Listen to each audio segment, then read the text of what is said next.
दोस्तों ये तो आप भी मानते होंगे कि दुनिया में हर तरह के लोग होते हैं। कुछ लोग भगवान पे विश्वास रखते हैं और कुछ लोग नहीं रखते। वैसे ही बहुत से ऐसे भी लोग हैं जो महाभारत पे विश्वास रखते हैं और कुछ नहीं। तो चलिए आज हम आपको महाभारत के कुछ ऐसे फैक्ट्स बताएंगे जिन्हें जानकर आप भी हैरान हो जाएंगे। महाभारत को महाकाव्य के रूप में लिखा गया है और ये भारत का महाग्रंथ है। महाभारत विश्व का सबसे बड़ा महाकाव्य है। चलिए हम महाभारत के कुछ आपको ऐसे सबूत दिखाएंगे जिन्हें नकारा नहीं जा सकता।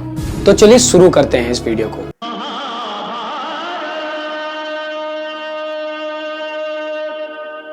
पहला, कुरुक्षेत्र की मिट्टी।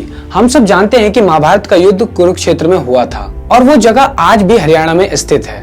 कुरुक्षेत्र की मिट्टी लाल है। कहा यह भी जाता है कि उस महायुद्ध में इतना खून बहा था कि वहाँ की मिट्टी अभी तक लाल है। हमारे यहाँ के आर्कियोलॉजिस्ट का ये भी कहना है कि ये युद्ध हकीकत में हुआ था, क्योंकि आज भी वहाँ पर तीर और भाले जमीन में धंसे हुए पाए जाते हैं, जिनकी जांच पड़ताल से ये पता चला है कि वो 2800 BC के हैं और यही वो समय था जब महाभारत हुई थी।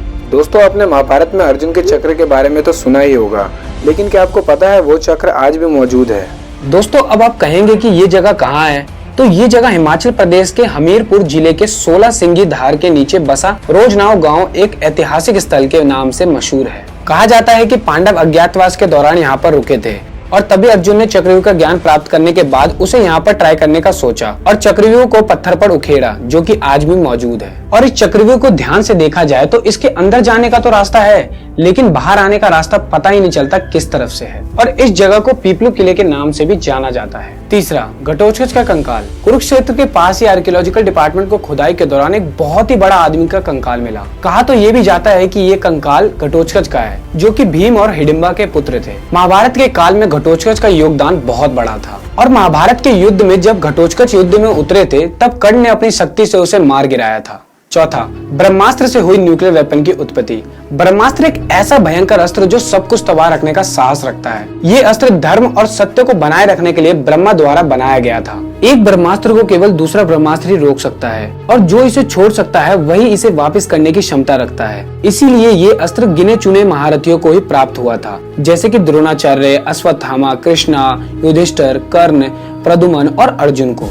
मॉडर्न टाइम में जे रॉबर्ट ओपेनहाइमर, इस साइंटिस्ट ने गीता और महाभारत का बहुत गहराई से अध्ययन किया था और जब अमेरिका ने इस साइंटिस्ट को न्यूक्लियर वेपन बनाने को कहा तब रॉबर्ट ने महाभारत काल के ब्रह्मास्त्र अस्त्र का संहारक क्षमता और शोध किया और अपने मिशन को नाम दिया ट्रिनिटी। फिर रॉबर्ट के नेतृत्व में 1939 से 1945 के बीच अमेरिका के वैज्ञानिकों की टीम ने इस पर काम करना शुरू किया और 16 जुलाई 1945 को पहला परमाणु बम परीक्षण किया गया। और इस परमाणु बम परीक्षण का परिणाम वैसा ही था जैसा कि पुराने ग्रंथों में ब्रह्मास्त्र का किया जाता था। पांचवा, श्रीमद् भगवत गीता। हिंदू धर्म में प्रमुख ग्रंथों के तौर पर श्रीमद् भगवत गीता को माना जाता है। आपने नोटिस किया होगा कि गीता में अधिकांश श्लोक 2-2 लाइन के होते हैं और अगर आप किसी भी एक श्लोक को पढ़ें और समझे तो ये श्लोक बहुत कम शब्दों में बहुत अधिक बातें कह देते हैं, मानो गागर में सागर। और जितनी गहरी बात इसमें लिखी गई है वे किसी सामान्य मनुष्य द्वारा बताई नहीं जा सकती। आज मानव सभ्यता बहुत विकसित हो गई है, लेकिन आज भी गीता में जो ज्ञान है वो अकल्पनीय और अविश्वसनीय है, जिसे सामान्य मनुष्य नहीं सोच सकता। महान या भगवान ही कह सकते हैं इसके बारे में। और ये इस बात का सबूत भगवान श्री कृष्ण थे, जिन्होंने गीता का वाद संवाद अर्जुन के साथ किया था। तो यानी अर्जुन भी, और अगर अर्जुन भी थे तो पांडव भी थे, तो महाभारत भी हुई थी। अब तक महाभारत को लेकर जितने भी खुलासे हुए हैं उनमें आम इंसान ही नहीं बल्कि साइंटिस्ट भी हैरान हैं। दोस्तों, महाभारत के बारे में आपको ये जानकर कैसा लगा कमेंट करके जरूर बताएं। वीडियो अच्छी लगी हो तो लाइक करें और चैनल को सब्सक्राइब करें और हमारे दूसरे चैनल ई एक्शन शॉर्ट्स को सब्सक्राइब करें। कमेंट सेक्शन में चैनल लिंक पिन है, वहां जाकर आप चैनल विजिट कर सकते हैं। धन्यवाद।